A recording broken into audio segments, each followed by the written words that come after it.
ಇದರಲ್ಲಿದೆ.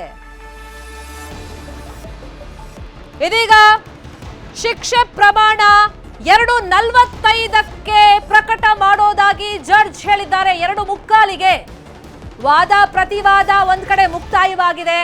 ಶಿಕ್ಷೆ ಕಡಿಮೆ ಕೊಡಿ ಅಂತ ನ್ಯಾಯಾಧೀಶರ ಮುಂದೆ ಪ್ರಜ್ವಲ್ ಕಣ್ಣೀರನ್ನ ಹಾಕ್ತಾ ಇದ್ದಂಗೆ ಶಿಕ್ಷೆ ಪ್ರಮಾಣವನ್ನ ಇವತ್ತು ಮಧ್ಯಾಹ್ನ 2:45ಕ್ಕೆ ಪ್ರಕಟ ಮಾಡೋದಾಗಿ ನ್ಯಾಯಾಧೀಶರು ಹೇಳಿದ್ದಾರೆ. ಒಂದ್ ಕಡೆ ದೋಷಿ ಅಂತಾಯ್ತು, ಮತ್ತೊಂದ್ ಕಡೆ ಶಿಕ್ಷೆ ಪ್ರಮಾಣಕ್ಕೆ ಕೌಂಟ್ ಡೌನ್ ಶುರುವಾಗಿದೆ. ಇವತ್ತು ಶಿಕ್ಷೆ ಪ್ರಮಾಣದ ಬಗ್ಗೆನೇ ವಾದ ಪ್ರತಿವಾದ ಆಯ್ತು. ಈ ಸಂದರ್ಭದಲ್ಲಿ ಅಪರಾಧಿ ಪ್ರಜ್ವಲ್ ಕೂಡ ನ್ಯಾಯಾಧೀಶರ ಮುಂದೆ ಕಡಿಮೆ ಪ್ರಮಾಣ ಇರಲಿ ಶಿಕ್ಷೆ, ನಾನು ಕೋರ್ಟಿಗೆ ಹಾಜರಾಗಿದ್ದೀನಿ, ಎಲ್ಲೂ ತಪ್ಪಿಸ್ಕೊಂಡಿಲ್ಲ, ತಿಂಗಳಗಟ್ಲೆ ಅಪ್ಪ ಅಮ್ಮನನ್ನ ನೋಡಿಲ್ಲ, ಇದೆಲ್ಲ ಕನ್ಸಿಡರ್ ಮಾಡಬೇಕು, ರಾಜಕೀಯ ಷಡ್ಯಂತ್ರ ಆಗಿದೆ ತನ್ನ ಮೇಲೆ, ತನ್ನ ಕುಟುಂಬದ ಮೇಲೆ ಅಂತೆಲ್ಲ ಹೇಳ್ತಾ ಇದ್ದಂಗೆ ಜಡ್ಜ್ ಶಿಕ್ಷೆ ಪ್ರಮಾಣವನ್ನ 2:45ಕ್ಕೆ ಅನೌನ್ಸ್ ಮಾಡೋದಾಗಿ ಈಗ ಹೇಳಿದ್ದಾರೆ. ಗರಿಷ್ಠ ಪ್ರಮಾಣದಲ್ಲಿ ಶಿಕ್ಷೆ ಆಗಬೇಕು ಅಂತೇಳಿ SPP ವಾದ ಮಾಡಿದ್ರು. ಅಂದ್ರೆ ಈ ಪ್ರಕರಣದಲ್ಲಿ 10 ವರ್ಷದಿಂದ ಜೀವಾವಧಿ ಶಿಕ್ಷೆ ತನಕನೂ ಅವಕಾಶ ಇರೋದ್ರಿಂದ ಈ ವ್ಯಕ್ತಿ ಪ್ರಜ್ವಲ್ ರೇವಣ್ಣ, ರೇಪಿಸ್ಟ್ ಪ್ರಜ್ವಲ್ ರೇವಣ್ಣ ಜೀವಾವಧಿ ಶಿಕ್ಷೆಗೆ ಅರ್ಹನಿದ್ದಾನೆ ಅಂತ SPP ಹೇಳಿದ್ದಾರೆ. ಇನ್ನೊಂದ್ ಕಡೆ ರಾಜಕೀಯ ಪಿತೂರಿ ಆಗಿದೆ, ಆತನ ವಯಸ್ಸನ್ನ ನೋಡಿಕೊಂಡು ಆತನ ಭವಿಷ್ಯದ ದೃಷ್ಟಿಯಿಂದ ಕಡಿಮೆ ಪ್ರಮಾಣದಲ್ಲಿ ಶಿಕ್ಷೆ ಕೊಡಿ ಅಂತೇಳಿ ಪ್ರಜ್ವಲ್ ಪರ ವಕೀಲರು ಮನವಿ ಮಾಡಿದ್ರು.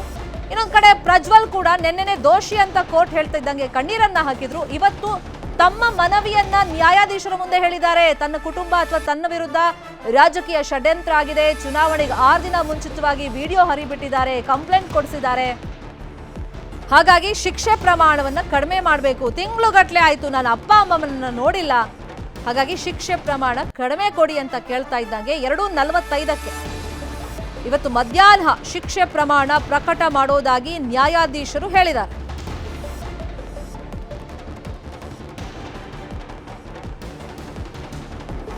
ಸಾಕಷ್ಟು ಸಾಕ್ಷಿಗಳನ್ನ ಪರಿಗಣಿಸಿನೇ ನಿನ್ನೆ ಕೋರ್ಟ್ ಈ ರೇಪಿಸ್ಟ್ ಪ್ರಜ್ವಲ್ ರೇವಣ್ಣ ದೋಷಿ ಅಂತ ಹೇಳಿ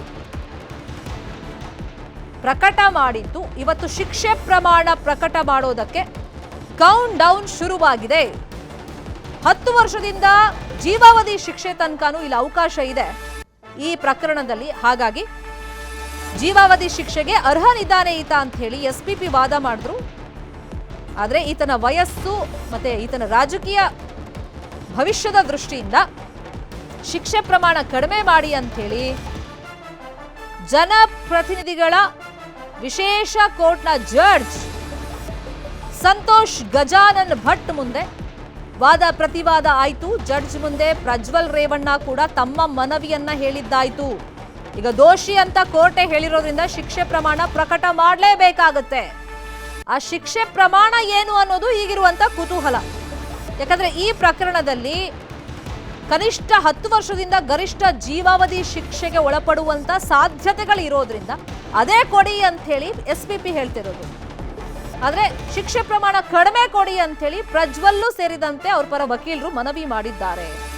ನಿನ್ನೆನೂ ಪ್ರಜ್ವಲ್ ಕಣ್ಣೀರನ್ನ ಹಾಕಿದ್ದ ಕೋರ್ಟ್ನಲ್ಲಿ, ಇವತ್ತೂ ಕೂಡ ಕಣ್ಣೀರು ಹಾಕೊಂಡೇ ಜಡ್ಜ್ ಮುಂದೆ ಮನವಿಯನ್ನ ಮಾಡಿದ್ದಾನೆ.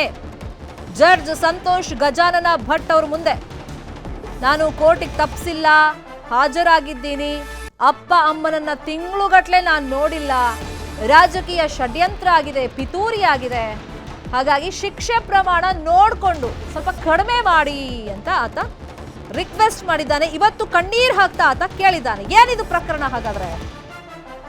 KR ನಗರದ ಮಹಿಳೆ ಅಪಹರಣ ಮತ್ತು ಅತ್ಯಾಚಾರ ಪ್ರಕರಣ. ಅಪಹರಣ ಇನ್ನೂ ಇದೆ, ಅದ್ ನೆಕ್ಸ್ಟ್.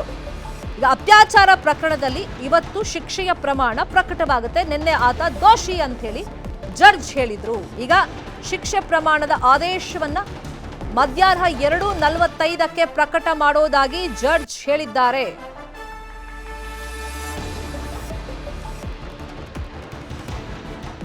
ಇಲ್ಲಿ ಸಾಕಷ್ಟು ಸಾಕ್ಷಿಗಳನ್ನ ದೃಢೀಕರಿಸಿದ ಮೇಲೇನೆ, ವರದಿಗಳನ್ನ ಪರಿಗಣಿಸಿದ ಮೇಲೇನೆ ಈತ ದೋಷಿ ಅಂತ ಹೇಳಿ ನೆನೆ ಜಡ್ಜ್ ಹೇಳಿದ್ರು. ಇವತ್ತು ಶಿಕ್ಷೆ ಪ್ರಮಾಣಕ್ಕೆ ಕೌಂಟ್ ಡೌನ್ ಶುರು ಆಗಿದೆ. ಒಂದು ಮೊಬೈಲ್ನಲ್ಲಿ ಇದ್ದಂತ ಸಾಕ್ಷ್ಯ, ಆತನೇ ಚಿತ್ರೀಕರಣ ಮಾಡಿಕೊಂಡಿದ್ದಂಥ ಅಶ್ಲೀಲ ವಿಡಿಯೋಗಳು, ಅದಾದ್ಮೇಲೆ ಬಯಾಲಜಿಕಲ್ ಎವಿಡೆನ್ಸ್ಗಳು, ಆತ ತೊಟ್ಟಿದ್ದ ಬಟ್ಟೆ, ಸಂತ್ರಸ್ತೆ ಧರಿಸಿದ್ದಂಥ ಬಟ್ಟೆಗಳು, ಹೀಗೆ ನಾನಾ ಸಾಕ್ಷಿಗಳು, ಜೊತೆಗೆ ಸಾಕ್ಷಿದಾರರ ಹೇಳಿಕೆಗಳು ಎಲ್ಲವನ್ನು ಕನ್ಸಿಡರ್ ಮಾಡಿ ಆತ ದೋಷಿ ಅಂತ ಹೇಳಿ ಕೋರ್ಟ್ ಹೇಳಿತ್ತು. ಶಿಕ್ಷೆಯ ಪ್ರಮಾಣಕ್ಕೆ ಈಗ ಕೌಂಟ್ ಡೌನ್ ಶುರುವಾಗಿದೆ. 2:45ಗೆ ಶಿಕ್ಷೆ ಪ್ರಮಾಣ ಪ್ರಕಟ ಮಾಡೋದಾಗಿ ಜಡ್ಜ್ ಹೇಳಿದ್ದಾರೆ.